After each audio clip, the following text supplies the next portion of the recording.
টপিকটো হৈছে বিদ্যুৎ প্ৰবাহ। সো বিদ্যুৎ প্ৰবাহৰ বিষয়ে আমি আলোচনা কৰিম কি বিদ্যুৎ প্ৰবাহ কি হয় আৰু তাৰ লগত জড়িত কিছুমান ৰাশি আছে, সেইবোৰ ৰাশি কি হয় তাৰ বিষয়ে আজি আমি আলোচনা কৰিম। সো প্ৰথমতে আমি চাম কি বিদ্যুৎ প্ৰবাহ কাক কোৱা হয়। বিদ্যুৎ প্ৰবাহ হৈছে পৰিবাহীৰ মাজেৰে বৈদ্যুতিক আধানৰ প্ৰবাহৰ হাৰ। পৰিবাহীৰ মাজেৰে বৈদ্যুতিক আধানৰ প্ৰবাহৰ হাৰ বুলি কোৱাৰ লগে লগে সময়ৰ কথা আহে। ডেট মিন্স আমি যদি এই বৰ্তনীটোলৈ যাওঁ, প্ৰথমতে আমি বৰ্তনীটোৰ কথা কওঁতে বৰ্তনীটোনো কি বস্তু তাৰ বিষয়ে চাই লওঁ হা। বৰ্তনী হৈছে বিদ্যুৎ প্ৰবাহৰ নিৰ্বিচ্ছিন্ন আৰু বন্ধ পথ। বিদ্যুৎ প্ৰবাহৰ নিৰ্বিচ্ছিন্ন আৰু বন্ধ পথটোকে আমি এটা বৰ্তনী বুলি কওঁ। সো প্ৰথমতে বৰ্তনীটোত কি কি থাকে আমি চাই লওঁ। বৰ্তনীটোত মেইনলি আমি চিন হিচাপে কিছুমান আমি ইয়াত বস্তু সংযোগ কৰিছোঁ, সেইখিনি আমি এটা এটাকৈ ডিছকাছ কৰিম কি কি হয়। প্ৰথমতে যিটো তোমালোকে দেখা পাইছা এই অংশটোক কোৱা হয় বৈদ্যুতিক কোষ বা বৈদ্যুতিক কোষৰ সমষ্টি বেটাৰী বুলি কোৱা হয়। তাৰপিছত এই অংশটোক কোৱা হয় বৈদ্যুতিক চাবি। এই বুলি লিখা এইটো হৈছে এটা সঁজুলি, এই সঁজুলিটোৰ নাম হৈছে এমিটাৰ। তাৰপিছত আছে এইটো হৈছে এটা বৈদ্যুতিক বাল্ব। এই নিৰ্বিচ্ছিন্ন হৈ থকা এই পথটোকে কোৱা হৈছে কি বৈদ্যুতিক বৰ্তনী। এতিয়া বৈদ্যুতিক বৰ্তনী এটাত কি হয়, এই বৈদ্যুতিক কোষটোৱে বৈদ্যুতিক শক্তিৰ উৎস হিচাপে কাম কৰে। বৈদ্যুতিক শক্তিৰ উৎস মানে এই বৈদ্যুতিক কোষটোৱে কি কৰিব, এটা বৈদ্যুতিক শক্তিৰ যোগান ধৰিব যি বৈদ্যুতিক শক্তিয়ে কাম কৰিব, কাৰ্য সম্পাদন কৰিব। কি কাৰ্য সম্পাদন কৰিব? এই বৰ্তনীটোৰ মাজেৰে বিদ্যুৎ প্ৰবাহ চালিত কৰাৰ কাম কৰিব বা কাৰ্য সম্পাদন কৰিব। এতিয়া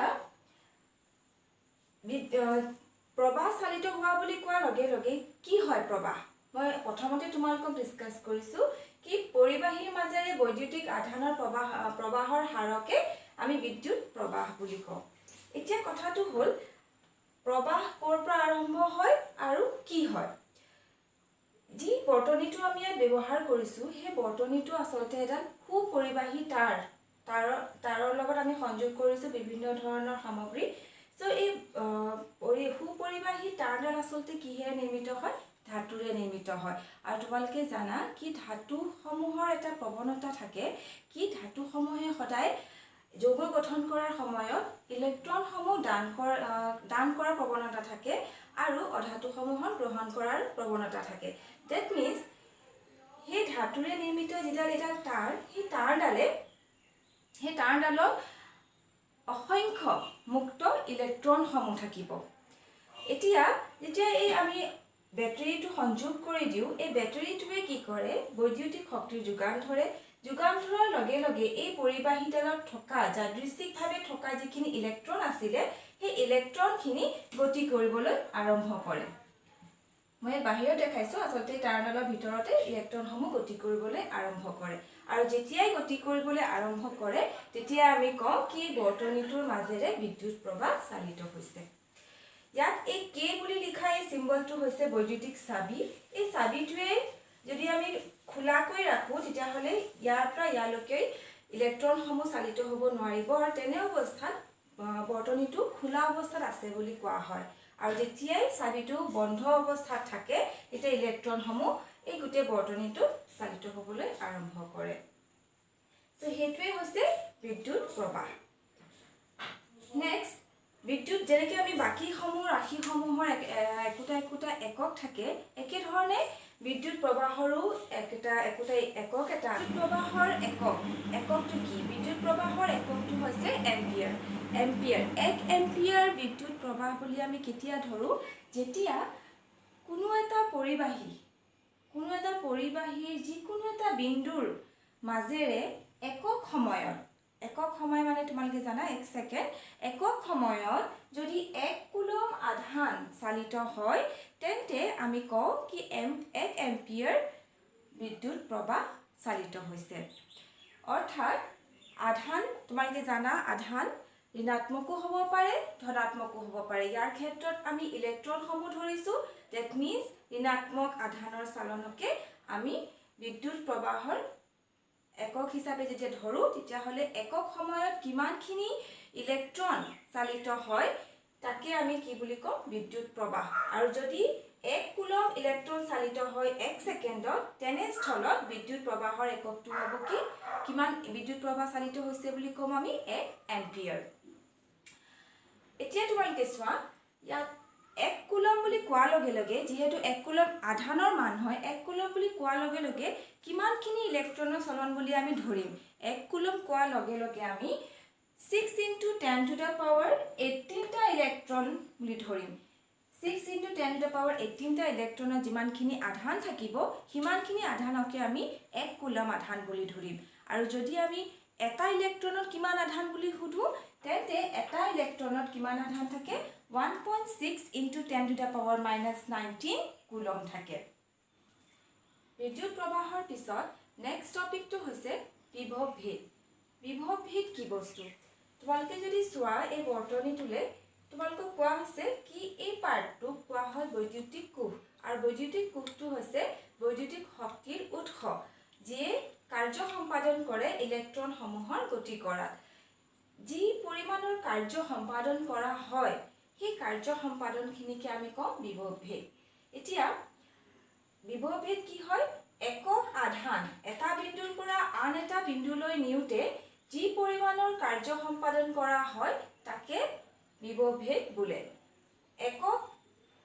আধান এটা বিন্দুৰ পৰা আন এটা বিন্দুলৈ নিউতে যি পৰিমাণৰ কাৰ্য সম্পাদন কৰা হয় তাকে বিভৱ ভেদ বুলি কয় আৰু বিভৱ ভেদ কাৰ কাৰণে সম্ভৱপৰ হয় কোনে প্ৰদান কৰে বিভৱ ভেদ এই বৈদ্যুতিক কোষটোৱে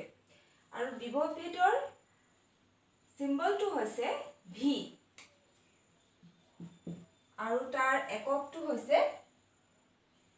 ভোল্ট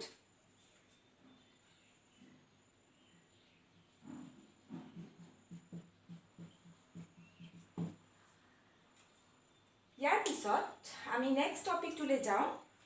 ওমৰ সূত্ৰ 1827 চনত জৰ্জ সাইমন ওম নামৰ এজন বিজ্ঞানীয়ে এটা সূত্ৰ আগবঢ়াইছিল সেই সূত্ৰটোৰ নাম হৈছে ওমৰ সূত্ৰ ওমৰ সূত্ৰই কি কৈছিল কি নিৰ্দিষ্ট উষ্ণতাত বা উষ্ণতা স্থিৰ থকাৰ অৱস্থাত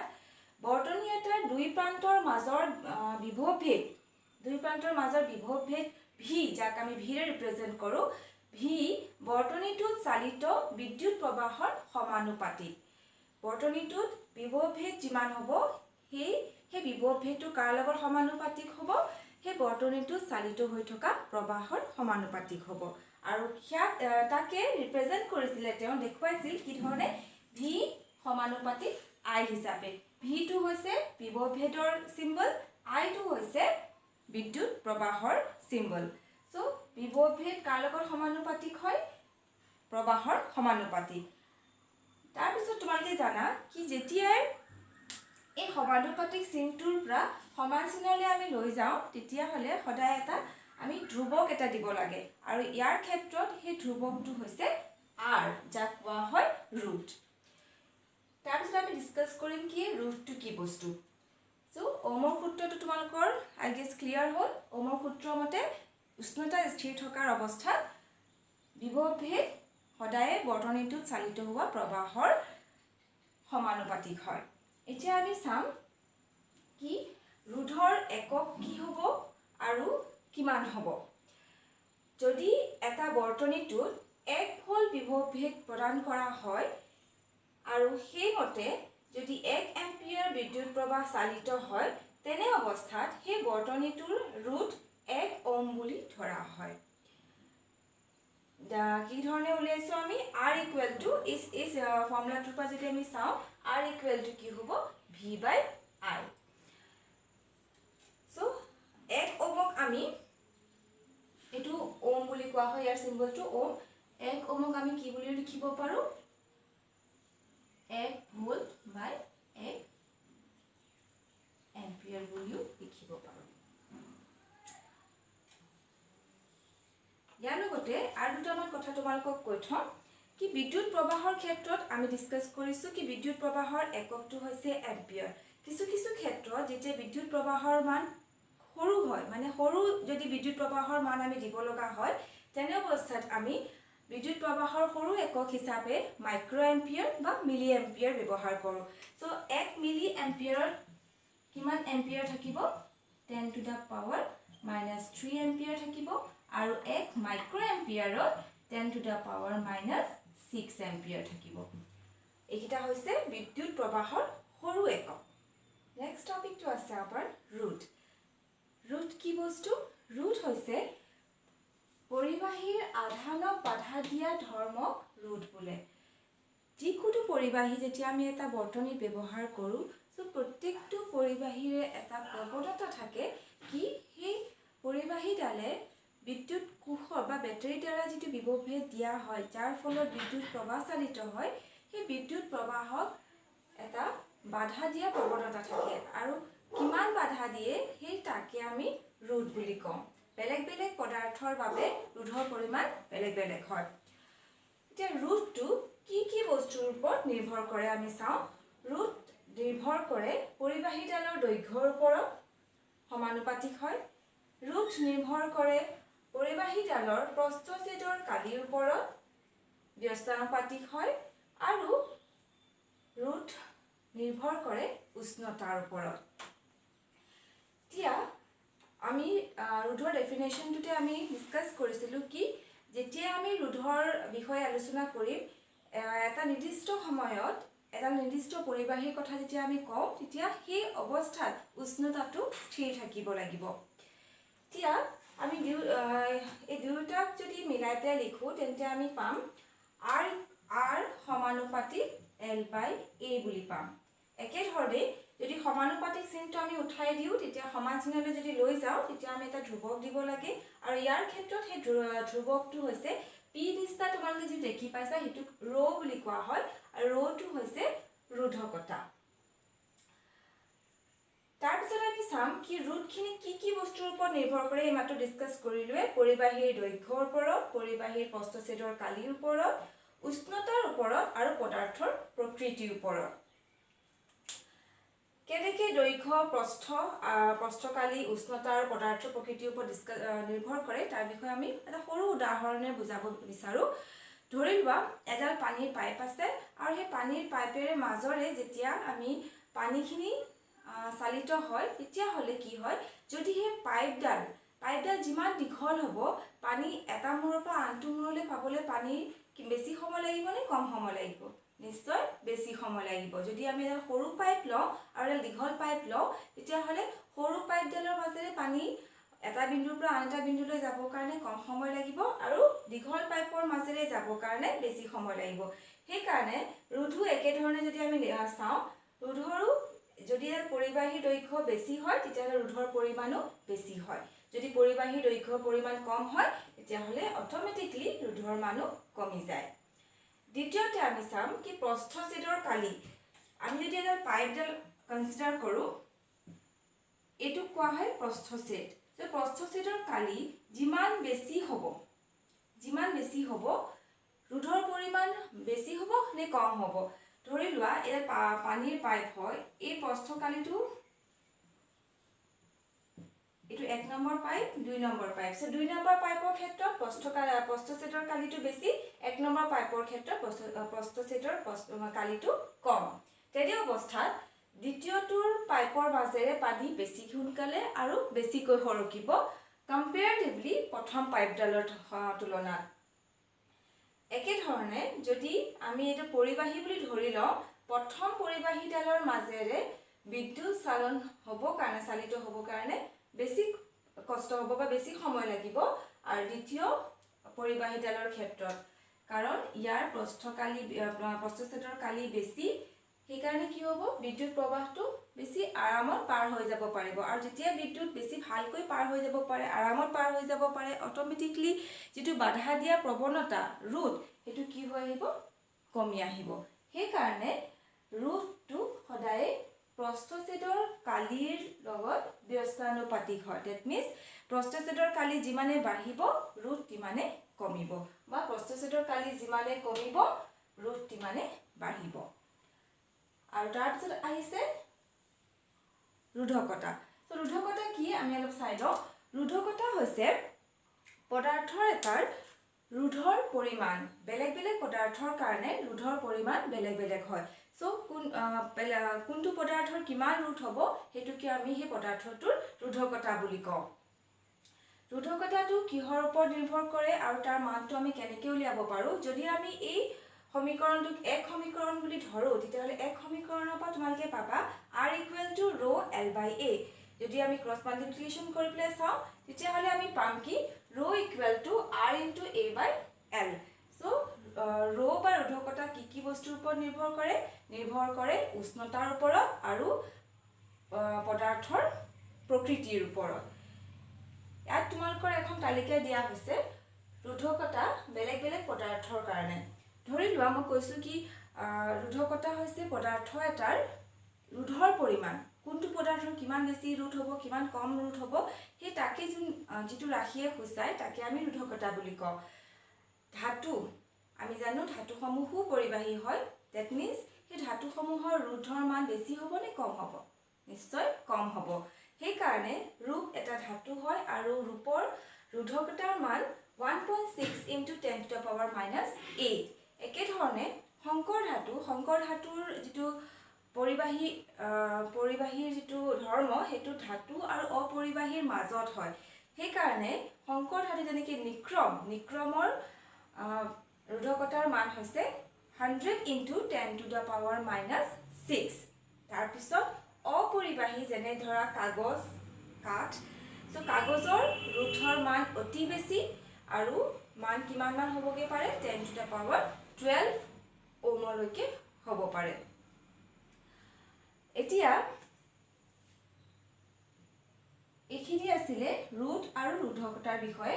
যদি তোমালোকক কোনোবাই সুধে কি ৰোধ আৰু ৰোধকতাৰ মাজত পাৰ্থক্য কি সো ৰোধ আৰু ৰোধকতাৰ মাজত পাৰ্থক্য হৈছে ৰোধ হৈছে পৰিবাহী এডালৰ প্ৰবাহক বাধা দিয়া ধৰ্ম আৰু ৰোধকতা হৈছে যিকোনো এটা পদাৰ্থৰ ৰোধৰ মান সো এইটোৱে হৈছে ৰোধ আৰু ৰোধকতাৰ মাজত পাৰ্থক্য সো ইয়াৰ পৰা যদি আমি চাওঁ ৰোধৰ এককটো আমি গম পালো ওম হয় ৰোধকতাৰ একক কিমান হ'ব আমি যদি ইয়াৰ পৰা চাওঁ ৰোধৰ মান একক হৈছে ওম প্ৰস্থচ্ছেদৰ কালি হৈছে মিটাৰ স্কয়াৰ বা মিটাৰ বৰ্গ আৰু দৈৰ্ঘ্যৰ একক হৈছে মিটাৰ সো ইয়াৰ পৰা আমি কি পাম ৰোধকতাৰ একক হ'ব ওম মিটাৰ সো ৰোধৰ একক হৈছে ওম আৰু ৰোধকতাৰ একক হৈছে ওম মিটাৰ ইয়াৰ পিছত আমি চাম ৰোধৰ সজ্জাসমূহ আমি এটা বৰ্তনীৰ ৰোধসমূহ বেলেগ বেলেগ ধৰণে সজাব পাৰোঁ আৰু সেই ৰোধ সজোৱাৰ দুই প্ৰকাৰ আছে প্ৰথমটো হৈছে শ্ৰেণীবদ্ধ সজ্জা আৰু দুই নম্বৰটো হৈছে সমান্তৰাল সজ্জা তোমালোকে চিত্ৰ দেখাৰ মতে প্ৰথম চিত্ৰটো হৈছে আমি যদি ৰোধসমূহক শ্ৰেণীবদ্ধত সজাওঁ দেখিবলৈ বৰ্তনীটো এই ধৰণে হয় আৰু যদি সমান্তৰালত সজাওঁ তেতিয়াহ'লে বৰ্তনীৰ ৰোধসমূহ দেখিবলৈ এই ধৰণে হয় এতিয়া সমান্তৰাল সজ্জা আৰু শ্ৰেণীবদ্ধ সজ্জাৰ মাজত পাৰ্থক্য কি শ্ৰেণীবদ্ধ সজ্জাত ৰোধসমূহৰ মাজেৰে প্ৰবাহিত হোৱা প্ৰবাহৰ মান সদায় একেই থাকে দ্যাট মিন্স যদি আমি এই বৰ্তনীটোৰ কাৰণে প্ৰবাহৰ মান I লওঁ তেন্তে এই Iটো চালিত হওঁতে এই দুয়োটা ৰোধৰ মাজেৰে যেতিয়া পাৰ হৈ যাব তেতিয়া সমান প্ৰবাহৰ মান পাম আমি ইয়াৰ মাজেৰে I প্ৰবাহে পাম আমি আৰু এই ৰোধৰ মাজতে যদি আমি জুকো তেতিয়াহ'লে আমি I মান প্ৰবাহৰ মান I পাম দ্বিতীয় কথা শ্ৰেণীবদ্ধ সজ্জাত কি হয় ৰোধসমূহৰ যিটো সংযোগ কৰা বিন্দুকিটা হয় সেইটা বেলেগ বেলেগ হয় ধৰি লোৱা যদি আমি প্ৰথম ৰোধটো ধৰো প্ৰথম ৰোধটোৰ দুটা প্ৰান্তৰ বিন্দুকিটা হৈছে A আৰু B আৰু দ্বিতীয় ৰোধটোৰ কাৰণে প্ৰান্তৰ বিন্দুকিটা হৈছে B আৰু C সো আমি বিভৱ ভেদৰ ক্ষেত্ৰত আমি ডিসকাস কৰিছিলো কি বিভৱ ভেদ কি হয় এটা বিন্দুৰ পৰা আন এটা বিন্দুলৈ নিবৰ কাৰণে যি পৰিমাণৰ কাৰ্য সম্পাদন কৰা হয় তাকে আমি বিভৱ ভেদ বুলি কওঁ সো শ্ৰেণীবদ্ধ সজ্জাত যেহেতু ৰোধসমূহৰ প্ৰান্তৰ বিন্দুকিটা বেলেগ বেলেগ হয় দ্যাট মিন্স যেতিয়া আমি ৰোধসমূহক শ্ৰেণীবদ্ধ সজ্জাত সজাওঁ তেতিয়া প্ৰত্যেকটো ৰোধ ৰোধৰ বাবে যেটো কাৰ্য সম্পাদনৰ মান হ'ব হেতু বেলেগ বেলেগ হ'ব কাৰণ প্ৰান্তকিটা বেলেগ বেলেগ হয় এতেকে ইয়াক আমি দুটা ৰুট কনসিডাৰ কৰিছো আৰু দুটা ৰুটৰ কাৰণে বিভবেদৰ মান যদি আমি জুখো তেহলে আমি দুটাৰ বিভবেদৰ মান বেলেগ বেলেগ পাম আৰু হেইটা সমষ্টি কৰিলে এই ইয়াত যেটো ব্যাটাৰী যেটো বিভবেদ প্ৰদান কৰি আছে তাৰ সমান হ'ব দুটাৰ সমষ্টি এতিয়া হেকাৰণে কোৱা হৈছে কি ৰুটসমূহৰ বিভবেদ প্ৰত্যেকটো ৰুটৰ বাবে বেলেগ হ'ব তাৰ পিছত এটা বৰ্তনীত যিমান কিটাও শ্ৰেণীবদ্ধ ৰুট নাথাকক কিয় আমি যেতিয়া তাৰ কাৰণে প্ৰবাহ উলিয়াব লাগে বা তাৰ ওপৰত যেতিয়া আমি কিছুমান ক্যালকুলেশন কৰিব লগা হয় তেতিয়া হলে আমি তাৰ এটা সমতুল্য ৰুট উলিয়াব লাগে আৰু সমতুল্য ৰুট শ্ৰেণীবদ্ধ সজ্জাৰ কাৰণে হয় যদি r আমি সমতুল্য ৰুট বুলি কওঁ তেতিয়া r ৰ মান হ'ব যিমান কিটা ৰুট আছে তাৰ যোগফল ইয়া দুটা ৰুট আছে ইকাৰণে দুটা ৰুটৰ যোগফল r1 + r2 ইয়াৰ পিছত আমি এতিয়া সমান্তৰাল সজ্জালৈ যাম সমান্তৰাল সজ্জাত আমি দেখা পাইছো সমান্তৰাল সজ্জাত দুটা ৰুট r1 আৰু r2 দুয়োটাৰে প্ৰান্তৰ বিন্দুকিটা একে মানে ab সো আমি ক'ব পাৰিম কি সমান্তৰাল সজ্জাৰ বাবে ৰুটসমূহৰ যেটো বিভবেদ হেগিটাও কি হ'ব একে হ'ব কাৰণ ৰুটসমূহৰ দুটা প্ৰান্তৰ বিন্দুকিটা একে হয় ইয়াৰ পিছত সমান্তৰাল সজ্জাত কিন্তু এটা বস্তু পৰিৱৰ্তন হয় ধৰি লোৱা এটো হৈছে I বিদ্যুৎ প্ৰবাহৰ মান এতিয়া এই I টো এই ৰুধকীয় এই সাৰ্কিটটোত সোমাব তেতিয়া কি হ'ব এই প্ৰবাহৰ মানটো বেলেগ বেলেগ হৈ যায় মানে ভাগ হৈ যায় ইফালে যোৱা পৰিমাণটো প্ৰবাহৰ মান আমি যদি I1 দিও আৰু R2 লৈ আহা প্ৰবাহৰ মান হ'ব I2 প্ৰথমটো I1 দ্বিতীয়টো I2 তেতিয়া এই প্ৰবাহখিনি আকৌ পুনৰ বাহিৰলৈ ওলাই তেতিয়া আকৌ I1 + I2 আকৌ আমি কি পাম I পাম that means বৰ্তনীটো যিমানখিনি প্ৰবাহ চালিত হ'ব লাগে তিমানখিনিয়ে হয় কিন্তু ৰুধকীয় এটা বৰ্তনীৰ মাজেৰে যেতিয়া প্ৰবাহখিনি পাৰ হৈ যায় তেতিয়া এই ৰুটসমূহৰ মাজত এই প্ৰবাহখিনি ভগনি হয় বা ভাগ হৈ যায় হেকাৰণে কোৱা হৈছে কি সমান্তৰাল সজ্জাত ৰুটসমূহৰ মাজেৰে যোৱা প্ৰত্যেকটো ৰুটৰ বাবে প্ৰবাহৰ মান বেলেগ বেলেগ হয় ৰুটসমূহৰ বিভবেদ একেটা সমান্তৰাল সজ্জাত থকা ৰুটৰ বাবে একে হয় আৰু সমান্তৰাল সজ্জাৰ কাৰণে যেটো সমতুল্য ৰুট হেতুক আমি 1/r = 1/r1 + r2 দিও যদি বেছি ৰুট আছে তেতিয়া হলে আমি 1/r1 + 1/r2 + 1/r3 আৰু যিমানখিনি থাকে তিমানখিনিলৈকে আমি লৈ যাও + 1/rn তাৰ পিছত এটা বস্তু আছে হেতু কোৱা হয় ৰিঅস্টেট ৰিঅস্টেটটো কি বস্তু এটা বৰ্তনীত আমি ধৰা বহু ধৰণৰ বৰ্তনী আমি সাজিব পাৰো আৰু কিছু কিছু বৰ্তনী ক্ষেত্ৰত আমাক দৰকাৰ হয় এটা পৰিৱৰ্তনশীল ৰুট পাব কাৰণে আমি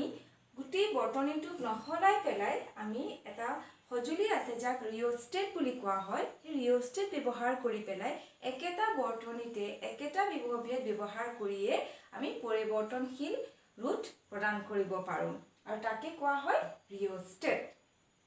ইয়াৰ পিছত আমি এটা প্ৰশ্নলৈ যাওঁ এটা ৰুধকীয় এটা সাৰ্কিটৰ বাবে প্ৰশ্নটো হৈছে তলত দিয়া সজ্জাৰ বাবে মুঠ ৰুট মুঠ প্ৰবাহ আৰু প্ৰত্যেকটো ৰুধৰ বাবে প্ৰবাহ নিৰ্ণয় কৰা এতিয়া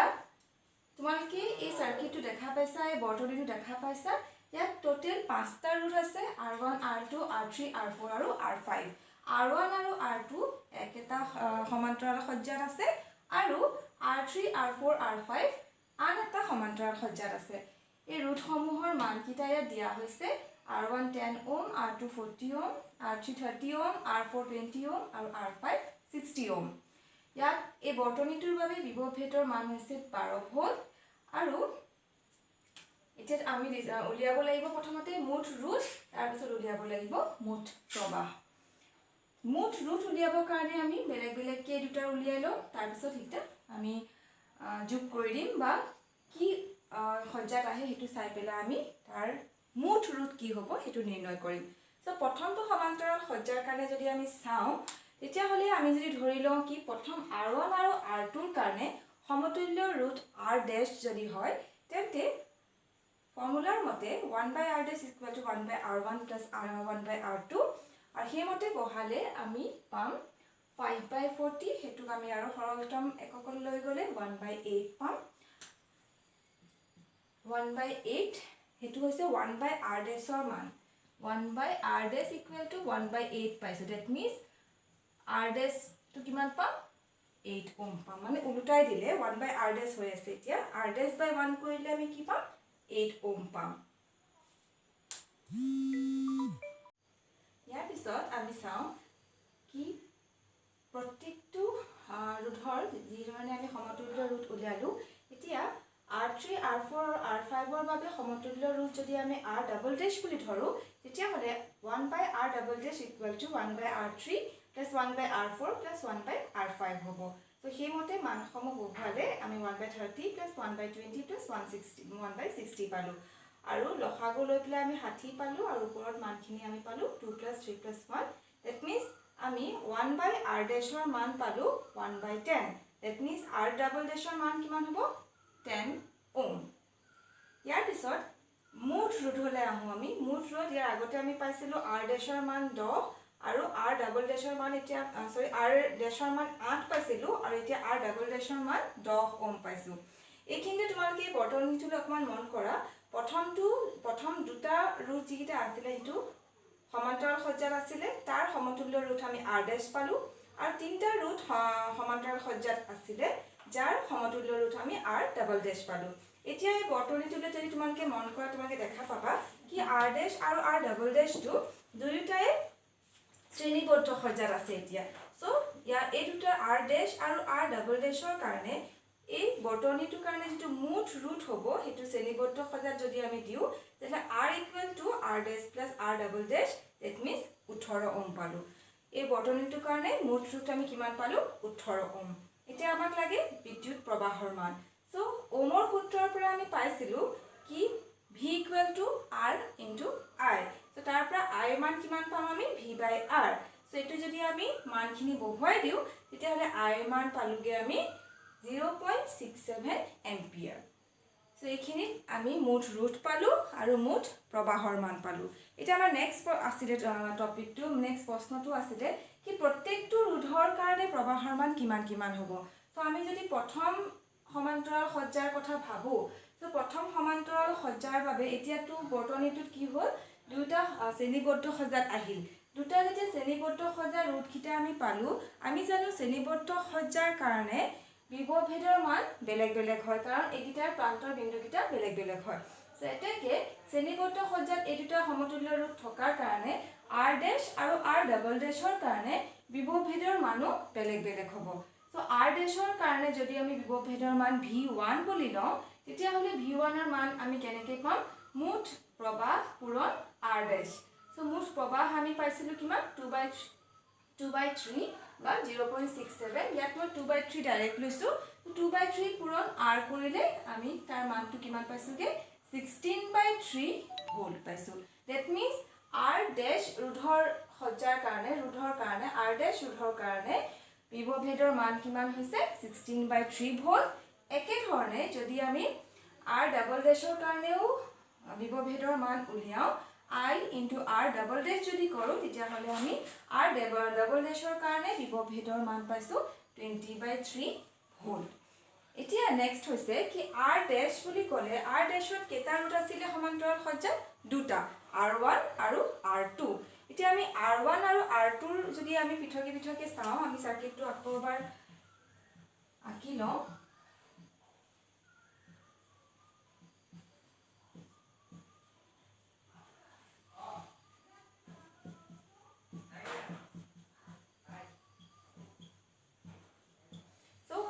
r ডেশ আৰু r ডাবল ডেশৰ কাৰণে বিভৱভেদ পালো আমি এতিয়া আমি r1 আৰু r2 ৰ মাজে কিমান প্ৰবাহ চালিত হৈছে হেতু চাম সো r1 ৰ কাৰণে প্ৰবাহ উলিয়াবৰ কাৰণে আমি কি কৰিছো i1 যদি লওঁ ইয়াৰ মাজে যদি i1 প্ৰবাহ হয় আৰু ইয়াৰটো এটোটো মুঠ i কাৰেন্ট আছে সো i1 ৰ মান উলিয়াবৰ কাৰণে আমি কি কৰিব লাগিব v1 r1 উলিয়াব লাগিব v1 আমি কিমান পাইছো এই r ডেশ যেটো ইয়াৰ সমতুল্য ৰুট আছিল সমতুল্য ৰুধৰ কাৰণে কিমান আছিল বিভৱভেদ 16/3 সো 16/3 by r1 সো আমি ডিভাইড কৰি পেলে 10 লিখিছো তাৰ পৰা আমি কি পাইছোঁ 16/3 ইনটু 1/10 হৰণ চিনটো যদি পূৰণ চিন হয় যে তোমালোকে জানা সেইটো উল্টি যায় নেক্সটটো আৰু 16/3 ইনটু 1/10 পাইছোঁ সেইটো যদি আমি সৰল কৰি যাওঁ তেতিয়াহ'লে আমি I1 ৰ মান পাইছোঁ 0.53 এইটো এপ্ৰক্সিমেট ভ্যালু হয় তাৰ পিছত একেধৰণে যদি আমি R2 কাৰণে উলিয়াবলৈ যাওঁ R2 কাৰণে কি হ'ব R2 কাৰণেও এই সমান্তৰাল সজ্জাৰ কাৰণে V1 আছিলে বিভৱভেদ সো V1 বাই এবাৰ কি হ'ব R2 হ'ব সো V1 বাই R2 কৰিবলৈ যাওঁতে আমি 16/3 ইনটু 1/40 পালো ইকুৱেল টু আমি কিমান পাইছোঁ I2 ৰ মান 0.13 এম্পিয়াৰ 0.13 এম্পিয়াৰ পাইছোঁ I2 ৰ মান আৰু I1 ৰ মান কিমান পাইছিলোঁ 0.53 এম্পিয়াৰ That means আমি জানো এই সমান্তৰাল সজ্জাৰ পৰা যদি I কাৰেণ্টটো ভাগ হৈ গৈছে তাৰ পৰা যদি আকৌ ওলাই আহিব আকৌ পুনৰ আমি I পাব লাগে তো আমি চাওঁ কি I1 plus I2 আমি এই মুঠ I সমান পাইছোঁ কি না এপ্ৰক্সিমেটলি আমি পাইছোঁ আমি 0.66 পাইছোঁ ইয়াৰ মান so approximately equal to 0.67 ampere আমি পাইছোঁ ডেট মিন্স আমাৰ কৰাৰ যিটো প্ৰসেস হৈছে হেতু শুদ্ধ হৈছে আৰু এই দুটাৰ মানৰ I1 আৰু I2 ৰ যোগফল আমি আকৌ I সমানে পাইছোঁ একে ধৰণে যদি আমি কৰি যাওঁ R3 R4 আৰু R5 ৰ কাৰণেও একে ধৰণে আমি উলিয়াব লাগিব কিন্তু এবাৰ R3 আৰু R4 R5 ৰ কাৰণে উলিয়াওতে বিভৱভেদটো V2 ল'ব লাগিব কাৰণ আমি R ডাবল ডেশৰ কাৰণে বিভৱভেদ কিমান পাইছিলোঁ 20/3 একে ধৰণে কৰিলো আমি চাম কি যেটো I1 বা I1 ডেশ I2 ডেশ I3 ডেশ যেটো হ'ব ইয়াৰ ভিতৰতে যেটো সোমাই আহা প্ৰবাহ হ'ব এটো আকৌ পুনৰাই যদি আমি তিনিটাকে যোগ কৰো আকৌ I পাম আৰু I মান কিমান পাম 0.67 এম্পিয়াৰ পাম সো তোমালোকে দেখিলা কি ধৰণে একেটা প্ৰশ্নতে আমি শ্ৰেণীবদ্ধ আৰু সমান্তৰাল সজ্জা দুইটাই পাইছোঁ দুইটাকে সৰল কৰি যাওঁতে কেনেকৈ আমি মুঠ প্ৰবাহৰ মান পাইছোঁ আৰু প্ৰত্যেকটো ৰোধৰ বাবে কেনেকৈ আমি প্ৰবাহৰ মান নিৰ্ণয় কৰোঁ তাৰ বিষয়ে তোমালোকে এতিয়া শিকিলা শ্ৰেণীবদ্ধ সজ্জা আৰু সমান্তৰাল সজ্জাৰ আৰু এটা পাৰ্থক্য আছে কি তোমালোকে তাৰ ব্যৱহাৰসমূহ হয়তো দেখিছা কি শ্ৰেণীবদ্ধ সজ্জাত সদায় প্ৰবাহৰ মানটো একেই থাকে তো শ্ৰেণীবদ্ধ সজ্জাত প্ৰবাহৰ মান একেই থকাৰ কাৰণে যেতিয়া আমি কিছুমান আমাৰ ফেষ্টিভেল হয় যেনেকৈ দিৱালী হয় বা আমি লাইটখিনি লগাওঁ সো লাইটখিনি কেতিয়াবা যদি বেয়া হৈ যায়